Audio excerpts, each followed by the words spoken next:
Damn, what's good? It's Kyle Henderson of Bama Football on YouTube. I hope you're having a great holiday season with your family. I just checked in New Mexico, a couple hours away from the New Mexico Bowl. Give me a thumbs up and a roll tide inside the comment box. A couple items that I wanted to talk to you guys about today. As it always happens, every single time I get onto an airplane, news breaks. And last night when I was flying into Albuquerque, you had two pieces of news that I wanted to talk about. The first one is about Jakeori Brooks, who is an Alabama wide receiver that did enter the NCAA transfer portal. He has announced that he is transferring from Alabama to Louisville.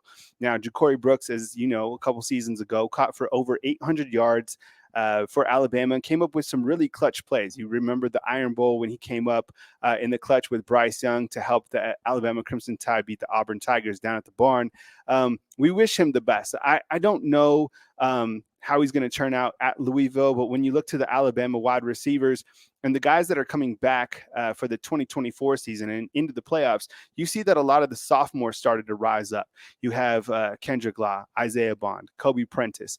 We really haven't seen too much from Malik Benson just yet, but there is a really good nucleus of wide receivers. And of course, Jermaine Burton became one of those wideouts during this season, and him and Jalen Milroe have had a really good continuity in terms of what they've been able to do this season. And I think they're not finished in terms of, them showcasing that elite connection into the playoffs and maybe into the national title game. I guess we'll have to see.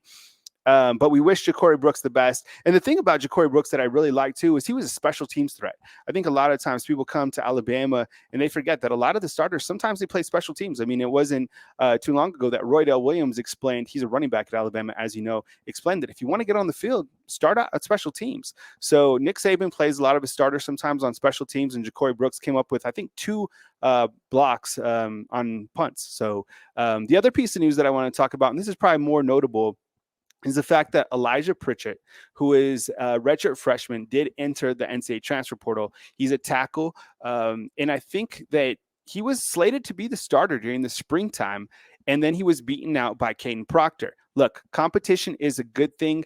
I don't know how much I like this announcement that he's going into the portal. Sometimes players pull their name out of the portal, as we've seen in the past. But I think with Elijah Pritchett, I mean, you look to the fact that J.C. Latham is certainly moving on to the NFL, right? I mean, he's a top 15 pick, top 20 pick at the lowest. So you're going to have to replace your tackle going forward. And I think with Pritchett, being beaten out by Caden Proctor, that's not a bad thing. That doesn't mean you're never going to play again. And you could shift the offensive line to be better suited for the 2024 season, or who knows? I mean, you're always just one play away from actually getting into the action. So nothing wrong with competition. Maybe he'll change his mind, but if not, I'm sure that he's going to go on to do great things. I mean, really early in his career to see him going into the NCAA transfer portal. And again, you wish him the best, and I'm sure that it was a difficult decision with him, I'm sure, talking with Coach Saban, and who knows what that conversation was about. Hopefully things work out for him, and I'm sure they're going to continue to work out for Alabama. And so when you look to Alabama, their offensive line going into the playoffs, and we don't know if Elijah Pritchett is, going to participate in the playoffs or not, but the offensive line has done a really good job building its identity from the beginning of the season to where we are right now. Jaden Roberts has probably been one of the most underrated players all season long, and I really like that. He's come out and just been a complete bully in the trenches 100%. And then, of course, JC has been so steady. He's a first-team all-SEC rep, and I think NFL scouts are really excited to get him into the NFL draft. Recruiting wise, it's a huge weekend in Tuscaloosa. You have so many names that are coming into Tuscaloosa, and a lot of guys that are going to be early enrollees. Now, next Wednesday, as you know, this coming Wednesday will be signing day. We'll have it covered right here on Bama Football on YouTube. A lot of the guys who are signing on Wednesday will also be early enrollees. And I love the fact that you got a guy like Julian Sain, who's a quarterback 5-star. You got Jalen Mbakwe. Those guys are coming in, and they're going to actually be able to practice with the team during the bowl week prep for Michigan. Just incredible thing from high school to, now college. These guys are repping next to a Jalen Milroe or next to a Kool-Aid, JaQuincy McKinstry or Terrion Arnold, right? I mean, the step up for these guys is really monumental. Love the fact that they're getting in December. In terms of the transfer visitors, I'm curious to see what LT Overton decides. Defensive lineman from Texas A&M. Same thing with Fidel Diggs, very talented defensive lineman, edge rusher. And same thing with Trey Moore out of University of San Antonio. He's a player who had 14 sacks this last season. And I think, and I've said this before on my show all this week, is that the writing is on the wall that Alabama is certainly going to take a player from the transfer portal on the defensive side. And how could you not? I mean, let's list some names that are certainly leaving from this defense going into next season. Justin Ebogbe, he's going to leave from the defensive line. You're going to lose Chris Broswell. You're going to lose Dallas Turner. You're going to lose Kool-Aid. You're going to lose probably Terrion Arnold and probably Jalen Key as well. A lot of these seniors do have a COVID year, but I think there's a couple of the players that, have already extended or ran out of their playing time. So we're going to keep you posted on the roster management. But, man, like Terrion Arnold has made himself a lot of money, and so is Chris Broswell. Really happy for those guys. Can't wait to see what they can do inside the bowl game against Michigan in the coming weeks. One of the names that popped up, as you know, there's big time guys, and we're still waiting for Favor Edwin to announce his decision. He's trending towards Alabama. He's a 6'8", 290-pound offensive tackle. But one of the guys that we're really excited about is Bryce Underwood. Now, he's from the class of 2025. He's a number one player overall in the country, quarterback.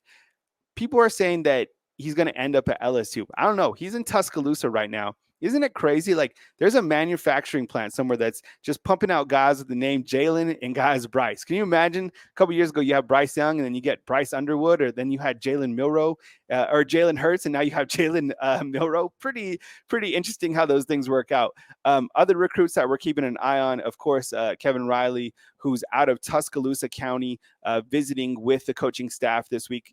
Alabama certainly needs a running back. He would be a great addition. He's currently committed to the Miami Hurricanes, and I'm sure it's going to be a tough decision for him to think about just going right to Alabama. When you look to the Alabama overall depth chart, you have some guys who are ultra talented and who are going to be returning in the next season. We don't know what Jace is going to do. We don't know what Roydell is going to do. Those are the guys that fall into that senior with the COVID year. So each of those guys theoretically could come back. I think Jace will probably go on, and I think Roydell probably has a tough decision to make. You have Jam Miller, who's playing at a very high level, and you have Justice Haynes, who's a complete baller, and then, of course, Richard Young. So somebody's going to have to join that running back room, and they want to get a running back. I don't know if Alabama would take a transfer running back, but this is the thing with the transfer portal. We've seen a couple guys as of late into the transfer portal from Alabama, and I would suspect that more guys enter the transfer portal after the bowl game. Coach Saban said that the transfer portal is going to be handled differently whether you're playing in a bowl game or whether you're playing in the playoffs. And that makes sense because you need everybody locked in, focused on the ultimate prize, which is winning a national championship. What are you most excited about this weekend? And I know there's going to be big news this weekend. That's how it always happens. We're just a couple days away from National Signing Day. Do you think that Alabama gets a commit today or Sunday? Who do you think is next to jump on board? I want to hear from you inside the comment box. And which of the three defensive transfer targets that are at Alabama right now do you think is most likely to transfer to Alabama, if any? I want to hear from you again inside the comment box. I appreciate you guys supporting the YouTube channel. I'm coming to you from beautiful Albuquerque, New Mexico. I'll be having my show all week, Monday through Friday, from beautiful New Mexico. It's my hometown, so I appreciate you guys sticking with me as I come and visit the family for the holiday season. And then I'm going to head to Pasadena. So hit the thumbs up, like, subscribe. I really appreciate you guys continuing to support the channel, and I will catch you as news happens during my live shows and, of course, on my YouTube shorts right here on Bama Football on YouTube.